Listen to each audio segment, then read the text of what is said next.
नमस्कार, मैं हूं दीपाली राणा। आप देख रहे हैं कल का बाजार। आपके स्टॉक रिलेटेड सवाल, फिर चाहे वो इन्वेस्टमेंट की बात है और ट्रेडिंग के, सभी शो में हम करते हैं शामिल और आपकी सभी क्वेश्चंस को हम लेते हैं। आप भी शो में आ सकते हैं अपने सवाल पूछने के लिए और अपने क्वेश्चंस हम तक भिजवा सकते हैं। शो में पार्टिसिपेट करने का तरीका बेहद आसान है। आप व्हाट्सएप के थ्रू, सोशल मीडिया प्लेटफॉर्म्स के थ्रू अपने क्वेश्चंस हमें भेज सकते हैं। 7045220000 हमारा व्हाट्सएप नंबर है। इसके अलावा आप फेसबुक, ट्विटर पर ये शो लाइव भी देख सकते हैं और अपने क्वेश्चंस भी पोस्ट कर सकते हैं इस शो पर। और शो के दौरान हम कुछ लाइव क्वेश्चंस पिक भी करते हैं सोशल मीडिया प्लेटफॉर्म से। हमारे साथ है manasjaiswal.com के टेक्निकल एनालिस्ट मानस जायसवाल। मानस, नमस्कार, स्वागत है आपका। फटाफट से एक मार्केट का रिकैप लेकर आते हैं, उसके बाद स्ट्रैटेजी समझेंगे वेडनेसडे के सेशन के लिए। कल तो मार्केट बंद है। आज हफ्ते के पहले दिन बाजार में गिरावट रही। सेंसेक्स निफ्टी लाल निशान में बंद हुए। सेंसेक्स 242 अंक गिरकर 67,597 पर बंद हुआ। निफ्टी 59 पॉइंट्स गिरकर 20,133 पर। सबसे ज्यादा बिकवाली mid cap small cap stocks में रही। फार्मा बैंकिंग स्टॉक्स में भी दबाव देखा गया। वहीं पीएसयू बैंकिंग इंडेक्स रिकॉर्ड ऊंचाई पर बंद हुआ। एफएसडीएस के नंबर्स देखें तो एफएस ने बिकवाली की 1236 करोड़ की, डीएस ने खरीदारी की है 552 करोड़ की। मानस, नमस्कार, बताइए कल के लिए आउटलुक। पहले तो 20,000 के आंकड़े छूने के बाद कंसिस्टेंटली थोड़ा सा लैक लस्टर मूड हम मार्केट का देख रहे हैं। थोड़ा कंसोलिडेशन, थोड़ा प्रॉफिट टेकिंग। अब क्या व्यू है यहाँ से आगे के लिए और वेडनेसडे के लिए क्या स्ट्रैटेजी है? नमस्कार दीपाली जी। तो देखिए, एक छोटी सी प्रॉफिट बुकिंग का दौर देखने को मिला आज, लेकिन कहीं पर भी अभी तक कोई रिवर्सल के साइन चार्ट्स पे तो नहीं दिखते हैं। मेरा समझना है कि एक अच्छी खासी रैली थी, तो शायद एक छोटा सा करेक्शन देखने को मिल सकता है। शायद यहाँ से 50-60 पॉइंट या 100 पॉइंट तक का करेक्शन हमें देखने को मिल सकता है। लेकिन अगर हम लोअर लेवल पे एक रेंज की बात करें तो 20,050 से लेकर 20,000, वहां पर आपको मल्टीपल सपोर्ट दिखते हैं। तो मेरे को नहीं लगता कि शायद ये निफ्टी 20,000 के नीचे भी जाएगा। बट अगर कोई ऐसा करेक्शन देखने को मिले तो वो एक बढ़िया बाइंग अपॉर्चुनिटी रहेगी, क्योंकि जो ब्रेकआउट हमने अभी कुछ हफ्ते पहले देखा है उसके टारगेट 20,375 के आसपास आते हैं। तो वही टारगेट अभी भी मेंटेन है। गिरावट पे खरीदारी करने की राय रहेगी। 19,950 रुपए के नीचे आपको स्टॉप लॉस लगाना है, तो पोजिशनल बेसिस पे गिरावट पे खरीदारी करिए। बैंक निफ्टी में भी अगर आप देखेंगे तो एक छोटा सा करेक्शन यहाँ पर भी देखने को मिला। शायद करेक्शन में आपको 100-150 पॉइंट का इजाफा होते हुए और देखिए शायद थोड़ा और करेक्शन देखने को मिले। लेकिन अगर लोअर लेवल पे देखेंगे तो 45,500 पे बहुत ही स्ट्रॉन्ग सपोर्ट है बैंक निफ्टी में भी, और यहाँ पर भी गिरावट पे खरीदारी करने की ही राय रहेगी। मेरा समझना है कि जल्द ये 46,200 के ऊपर निकल के 46,900, 46,900 की तरफ जाने की कोशिश करेगा। ओके, तो ये रही आपके लिए इंडेक्स पर राय और एक आउटलुक, ताकि अगर आप इंडेक्स में ट्रेडर हैं तो इन लेवल्स को ध्यान में रखें। चलिए, बिना देरी के क्वेश्चंस को लेते हैं। हम निरंजन नई दिल्ली से हमारे साथ कनेक्टेड है। निरंजन जी, नमस्कार, बताइए क्या सवाल है आपका? हाँ नमस्ते मैम। हाँ नमस्ते मैम। पूछिए सवाल अपना। हाँ, मेरे पास IRFC के अप्रोक्सीमेट 27 रुपए के रेट से 2,000 शेयर और इरकॉन के 1,000 शेयर है 48 रुपए के एवरेज। तो अभी क्या करें? 48 की एवरेज है इरकॉन में, 26 रुपए की बाइंग IRFC। एक चीज और बताइए, आपकी एंट्री तो काफी अच्छी है IRFC में। अब ये इन्वेस्टमेंट का व्यू लेके चल रहे हैं यहाँ से, या क्या व्यू है आपका? इन्वेस्टमेंट का व्यू।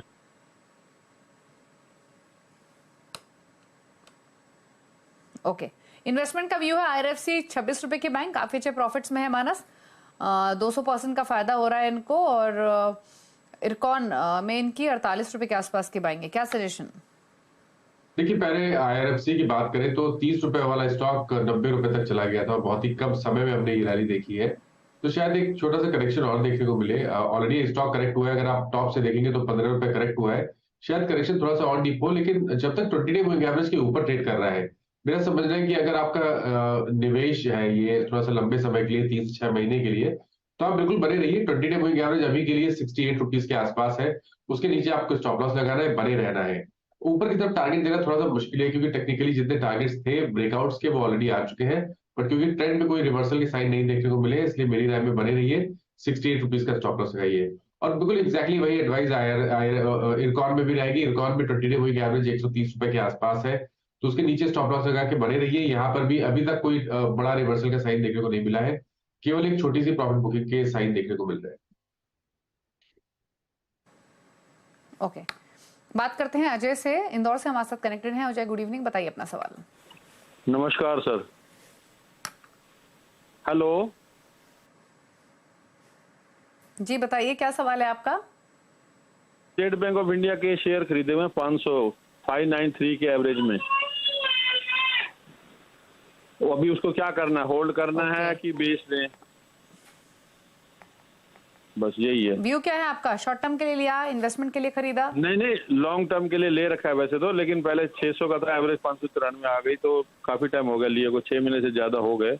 बीच में 620 तक गया था, अभी डाउन हो गया तो अभी वापस चढ़ रही है मार्केट, तो हमने कहा होल्ड करते हैं। और मिसिज के नाम पे भी रखे हुए हैं 150 शेयर और स्टेट बैंक। हाँ, ठीक है, तो काफी सारी होल्डिंग है स्टेट बैंक में, 500 ये 150 और ये बता रहे हैं अपनी वाइफ के नाम पर। मानस लिया हालांकि इन्होंने ऊपर के भाव पे, तभी इनका एवरेज इतना ऊपर का आ रहा है।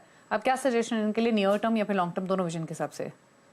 देखिए, दोनों नजरिए से अगर बात करें तो मीडियम टू लॉन्ग टर्म में तो कहीं पर कोई भी परेशानी की बात नहीं है। 625 पे एक रेजिस्टेंस जरूर है, लेकिन पैटर्न जिस तरह के बन रहे हैं medium to long term chart पे, उसको देख के लग रहा है कि शायद स्टॉक 625 को ब्रेक करेगा और आने वाले समय में 690 और 700 की रेंज में जाने की कोशिश करेगा। और जब तक 200 मूविंग एवरेज के ऊपर ट्रेड करता है तब तक तो कोई परेशानी की बात नहीं है। तो 562 के स्टॉप लॉस से आप बने रहिए और टारगेट बड़े सेट करिए, करीब करीब 700 रुपए के।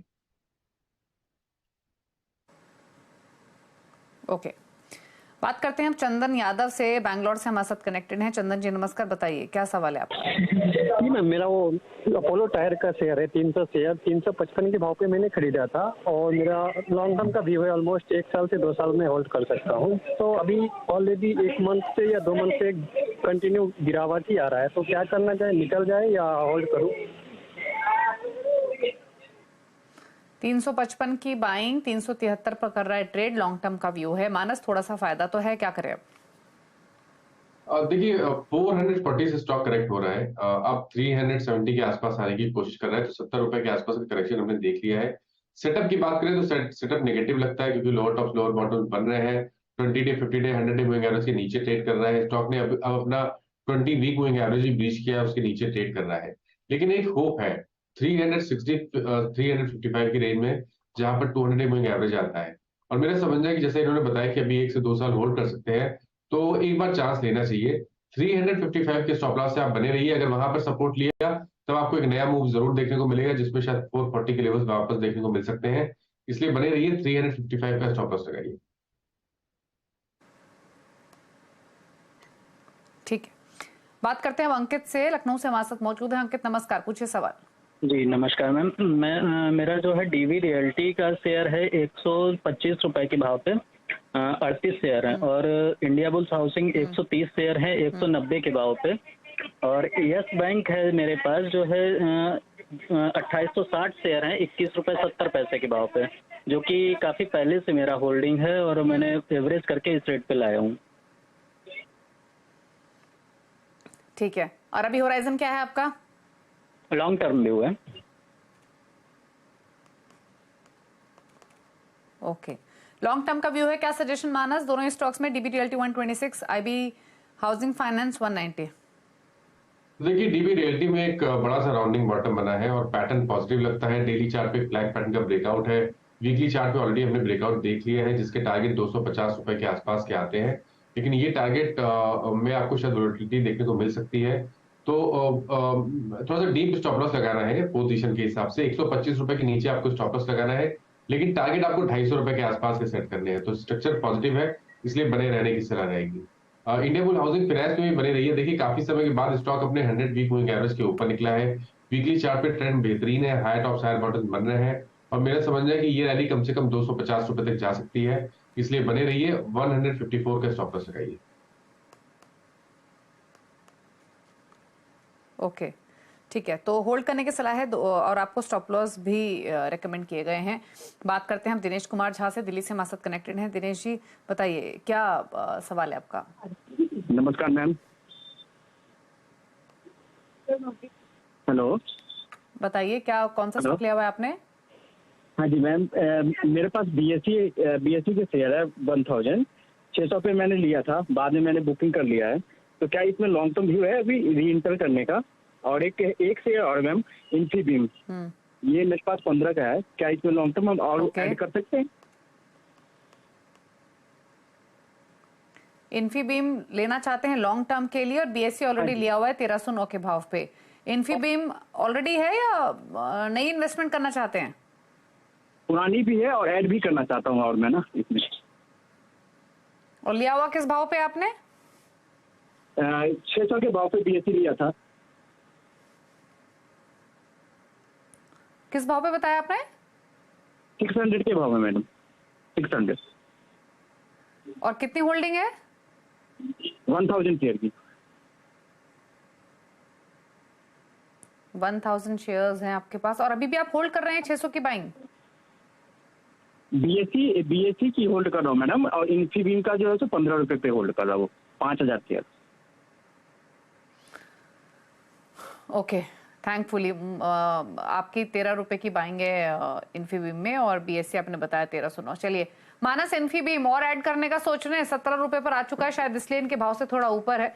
मुझे लगा शायद इन्होंने काफी हाई प्राइस पर इन्फीबीम ले लिया है, बट एनी विच वेज इनको तो फिलहाल फायदे में ही है। निकल जाएं या और ऐड करें इन्फीबीम को? देखिए, बीएससी की अगर बात करिए तो बीएससी में का ट्रेंड अभी भी बहुत पॉजिटिव लगता है। ऑलरेडी स्टॉक ने ब्रेकआउट दिया है, जिसके टारगेट 1550 रुपए के आसपास आते हैं। 5-6 दिनों में करेक्शन देखने को मिला है, लेकिन जो वीकली चार्ट है वो बहुत ही स्ट्रांग लग रहा है। आई थिंक कभी भी कोई करेक्शन मिले तो यहाँ पर स्टॉक को और अक्यूमुलेट करना चाहिए। अगर हम एक स्टॉप लॉस सजेस्ट करें तो वो स्टॉप लॉस रहेगा करीब 1020 के आसपास। स्टॉप लॉस लगा के आप बने रहिए या गिरावट पे और खरीदारी करिए, और टारगेट 1550 रुपए के सेट करिए। इन्फीबीम की जहां तक बात है, देखिए यहाँ पर डेफिनेटली रिवर्सल देखने को मिला है। 100 वीक और 200 वीक मूविंग एवरेज के ऊपर निकला है, पैटर्न पॉजिटिव लगता है, और शायद आपको यहाँ पर 22 से 25 रुपए तक के भाव देखने को मिलेंगे। तो यहाँ पर भी आप अपनी पोजीशन में बने रह सकते हैं, लेकिन 15 रुपए का स्टॉप लॉस जरूर लगाइए। एक वोलेटाइल स्टॉक है, थोड़ा कॉशियस रहकर ट्रेड करिएगा, लेकिन 15 रुपए का स्टॉप लॉस जरूर लगाइए। ओके, तो ये राय रही आपके लिए दोनों स्टॉक्स पर। शिवाजी हमारे साथ मौजूद हैं मुंबई से। शिवाजी नमस्कार, बताइए क्या सवाल है आपका? हाँ मैडम, मैंने बेल का 900 शेयर लिया है, और 10,000 ये लॉस में हुआ। अभी 138 से लिया था मैंने। आपका होराइजन क्या है ये बताइए सर? हाँ, बेल का मैंने शेयर लिया था 900। नहीं, मुझे भाव समझ में आया शिवाजी, मैं आपसे पूछ रही हूँ आपका विजन क्या है? 2-4 महीने तो के लिए खरीदा है, 2-4 साल रखेंगे? नहीं, 4-5 महीने में रखने वाला हो, इसलिए किया था। ओके, होल्ड पे रखो या क्या? मानस 4-5 महीने का विजन है। भेल में 138 की बाइंग 126 पर कर रहा है ट्रेड, फिलहाल तो नुकसान में है, क्या करें? देखिए, स्टॉक करेक्ट हुआ है 5-6 दिनों में। 145 से स्टॉक करेक्ट होना शुरू हुआ है, 126 रुपए के आसपास के भाव चल रहे हैं। लेकिन इंपॉर्टेंट ये है कि 20 डे मूविंग एवरेज स्टॉक पिछले 3-4 दिनों से तोड़ नहीं रहा है, उसके नीचे नहीं जा रहा है, जो कि मेरे हिसाब से पॉजिटिव है। और वीकली और मंथली चार्ट पे तो ट्रेंड अभी भी बहुत पॉजिटिव लगता है। अगर हमें वीकली चार्ट के हिसाब से टारगेट सेट करने होंगे तो वो 175 रुपए के आसपास के रहेंगे। तो अगर इन्होंने 3 से 4 मंथ की पोजीशन बना के रखनी है तो आप बिल्कुल अपनी पोजीशन में बने रहिए, होल्ड करिए पोजीशन। 104 रुपए के नीचे स्टॉप लॉस लगाइए और 175 रुपए के टारगेट सेट करिए। ओके, बात करते हैं आशीष से, बेंगलोर से हमारे साथ मौजूद हैं। आशीष नमस्कार, बताइए क्या सवाल है आपका? मैम, मेरे पास गेल के 261 शेयर्स हैं 113 रुपीज पे, और मैं होल्ड कर सकता हूं क्योंकि गवर्नमेंट पीएसयू के फेवर में थोड़ा माहौल है, तो रखना चाहिए या निकलना चाहिए? ओके, 113 114 के आसपास की बाइंग है गेल में, फिलहाल तो इनके भाव से थोड़ा ऊपर है मानस, बट क्या सजेशन रहेगा? देखिए, गेल में एक बहुत ही बढ़िया रैली देखने को मिली है। 85 रुपीज से स्टॉक चलना शुरू किया था, और अब 2018 के हाईज को टेस्ट करके थोड़ा कंसोलिडेट हो रहा है। ट्रेंड पॉजिटिव लगता है, आई थिंक चांस लेना चाहिए। 114 रुपए के स्टॉप लॉस से आप बने रहिए, क्योंकि अगर ये एक बार 2018 के हाईज के ऊपर निकलेगा, 130 132 के लेवल्स को ब्रीच कर जाएगा, तब आपको एक नया मूव देखने को मिलेगा गेल में, जिसमें आपको 155 से 160 तक के भाव बहुत ही जल्द देखने को मिल सकते हैं। इसलिए बने रहने की कोशिश करिए, पोजीशन में बने रहिए। 114 रुपए का स्टॉप लॉस लगाइए। ओके, चलिए 114 के स्टॉप लॉस के साथ होल्ड करने की सलाह है आपके लिए, आप बने रहिए अपनी इस पोजीशन में। चलिए बात करते हैं अब कुछ और कॉलर्स से। राजेंद्र व्यास मुंबई से हमारे साथ मौजूद हैं। राजेंद्र जी नमस्कार, बताइए अपना सवाल। हाँ नमस्कार मैडम, मेरे पास कैस्ट्रोल इंडिया के 50 शेयर हैं 186 के भाव से, और IRCTC है 60 शेयर 385 के रेट से। तो मुझे क्या करना चाहिए? मैं वेट कर सकता हूँ 1 साल तक? ओके, साल भर रख सकते हैं। कैस्ट्रॉल 186, IRCTC 385, क्या सजेशन? देखिए कैस्ट्रॉल की बात करिए तो यहाँ पर मीडियम टू चार्ट पे एक रिवर्सल देखने को मिला है, क्योंकि पहले तो हमें लोअर टॉप लोअर बॉटम दिख रहे थे, लेकिन अब 100 रुपए के आसपास स्टॉक ने बेस बनाया है, वहां पर रिकवरी देखने को मिली है और ट्रेंड रिवर्सल हुआ है। अब stock higher top higher bottom बना रहा है। तो अगर एक साल का टाइम फ्रेम इनके पास है तो आप बने रहिए, पोजीशन को होल्ड करिए। 190-95 के टारगेट के लिए आप अपनी पोजीशन में बने रहिए। स्टॉप लॉस आपको 125 रुपए के नीचे लगाना पड़ेगा। IRCTC में भी ट्रेंड पॉजिटिव है, हालांकि हाई लेवल पे प्रॉफिट बुकिंग, अच्छी खासी प्रॉफिट बुकिंग पिछले 5-6 दिनों में देखने को मिली है, लेकिन स्टॉक अभी भी अपने 20 डे मूविंग एवरेज के ऊपर ट्रेड कर रहा है। और अगर एक साल का टाइम फ्रेम आपके पास है तो 650 का स्टॉप लॉस लगाइए, पोजीशन को होल्ड करिए। आई थिंक स्टॉक एक बार 710-720 के लेवल्स को ब्रीच करेगा, उसके ऊपर निकलेगा तो आपको 820 से 850 तक के स्तर देखने को मिल जाएंगे। तो यहाँ पर भी होल्ड करने की सलाह रहेगी 650 के स्टॉप लॉस। होल्ड करने की सलाह है। दोनों स्टॉक स्टॉप लॉस आपको सजेस्ट किए गए हैं। अरुण परीक मुंबई से हमारे साथ कनेक्टेड है। अरुण जी नमस्कार, बताइए अपना सवाल। नमस्कार मैम, मेरे पास में सेल के 2800 क्वांटिटी शेयर है एट द रेट ऑफ 137 और मेरा 1 ईयर का व्यू है, तो मुझे क्या करना चाहिए एक बार मुझे बताएं। 1 ईयर का व्यू है, 137 की बाइंग है। नुकसान तो है, 40 रुपए का नुकसान काफी होता है मानस 137 रुपए के स्टॉक में, और क्वांटिटी पे 2800 स्टॉक्स हैं। अब क्या करें ये? देखिए 137 की बाइंग है, उसके बाद इन्होंने बहुत पहले की बाइंग है और उसके बाद इन्होंने 66 के लोज भी देखे हैं।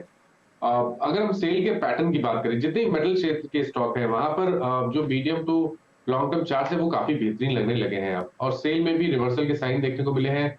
और आप उम्मीद कर सकते हैं कि सबसे पहले तो आपको 115-120 की रेंज देखने को मिलेगी। अभी 137 की बात करना थोड़ा मुश्किल है, लेकिन क्योंकि ट्रेंड पॉजिटिव है मेरे हिसाब से यहाँ पर आप अपनी पोजीशन होल्ड कर सकते हैं। 89 रुपीज का स्टॉप लॉस लगाइए और सबसे पहले 115-120 की रेंज देखेंगे। अगर वहां पर सस्टेन करेगा तो फिर आपको नेक्स्ट मूव में 140 के भाव भी देखने को मिल जाएंगे। तो सेल में बने रहिए, स्टॉप लॉस लगाइए 89 रुपीज के नीचे। ओके, चलिए सजेशन आपके लिए सेल पर। रुकने के साथ एक ब्रेक के लिए, ब्रेक के उस पर सोशल मीडिया से करेंगे क्वेश्चंस को पिक। मानस हमारे साथ बने हुए हैं, जल्द वापस आते हैं। आप देख रहे हैं कल का बाजार, मानस जसवाल हमारे साथ कनेक्टेड हैं। अब लेते हैं क्वेश्चन सोशल मीडिया से, और सबसे पहले रुक कर लेते हैं ट्विटर की तरफ। जो क्वेरीज हमें मिल रही हैं उन पर मानस के क्विकली कमेंट्स ले लेते हैं। एक सवाल हमें भेज रहे हैं, कविता भेजिए। रेलिगेयर होल्डिंग पर सवाल है। 205 के भाव पर 100 शेयर्स खरीदे हुए हैं। 290-350 के लाइकली टारगेट्स पॉसिबल हैं या नहीं लॉन्ग टर्म में? रेलिगेयर की बात की आपने दीपाली जी, राइट? रेलिगेयर जी, तो देखिए ट्रेंड यहाँ पर अभी भी पॉजिटिव बना हुआ है। ब्रेकआउट हमने वीकली चार्ट पे ऑलरेडी देखा हुआ है। 230 के स्टॉप लॉस से बने रह सकते हैं। ऊपर की तरफ 300 रुपए की टारगेट आपको सकता है। जितेंद्र पुरोहित एक सवाल भेज रहे हैं। धनलक्ष्मी बैंक पर 23 रुपए की बाइंग है, 3600 स्टॉक्स है। बैंक ऑफ महाराष्ट्र 39 रुपए की बाइंग है, 4000 शेयर्स है। तो Dhanlaxmi bank 23, bank of Maharashtra 39। तो देखिए धनलक्ष्मी बैंक में भी बने रहिए। एक राउंडिंग बॉटम बना है जिसका ब्रेकआउट हमने ऑलरेडी देख लिया है। 24 के स्टॉप लॉस से आप बने रह सकते हैं। 40 रुपीज के आपको टारगेट सेट करने हैं। महाराष्ट्र बैंक ऑफ महाराष्ट्र की अगर बात करें तो यहाँ पर भी ट्रेंड बहुत पॉजिटिव लगता है। High top higher bottom chart पे क्लियरली दिख रहे हैं। अब जो नया नेक्स्ट टारगेट होगा वो 55 रुपए के आसपास रहेगा। 41 का आपको स्टॉप लॉस लगाना है। विकास एक सवाल भेजें। पावर ग्रिड पर 500 शेयर्स खरीदे हुए हैं 194 के भाव पर। ट्रेडिंग व्यू चाहिए इनको। तो ट्रेडिंग के हिसाब से आज हमें फ्रेश ब्रेकआउट देखने को मिला है पावर ग्रिड पे। तो करंट लेवल्स पे भी आप बने रहिए। 194 का स्टॉप लॉस लगाइए। 210 के टारगेट सेट करिए। ओके, 210 के टारगेट्स के लिए होल्ड कर सकते हैं। अमित मोगा एक सवाल भेज रहे हैं। डेटा पैटर्न्स 2480 की बाइंग है, 100 शेयर्स हैं और एवरेज भी करना चाहते हैं। इन्हीं लेवल्स पर एवरेज करें क्या? डेटा पैटर्न्स नहीं, मैं समझता हूँ कि एवरेज नहीं करना चाहिए। वेट करिए क्योंकि 20 डे और 50 डे मूविंग एवरेज के नीचे ट्रेड कर रहा है। 90-50 का स्टॉप लॉस जरूर लगाइए। उसके नीचे जाए तो आपको अपनी पोजीशन से निकलना पड़ेगा। और अब फ्रेश खरीदारी केवल 2200 रुपए के ऊपर करेंगे। ओके, 2200 के ऊपर ही बाइंग करनी है। इन लेवल्स पे एंट्री नहीं लेनी है। एग्जिस्टिंग पोजीशन को स्टॉप लॉस के साथ होल्ड कर सकते हैं। 2074 पर आज ही हुआ बंद। चलिए सवाल इतने लेंगे। शुक्रिया मानस शो में आने के लिए और सभी क्वेरीज पर अपनी राय शेयर करने के लिए। Thank you so much. इसी के साथ इस शो में तो इतना ही। ब्रेक के उस पर भी खबरें जारी है CNBC आवाज पर। नमस्कार।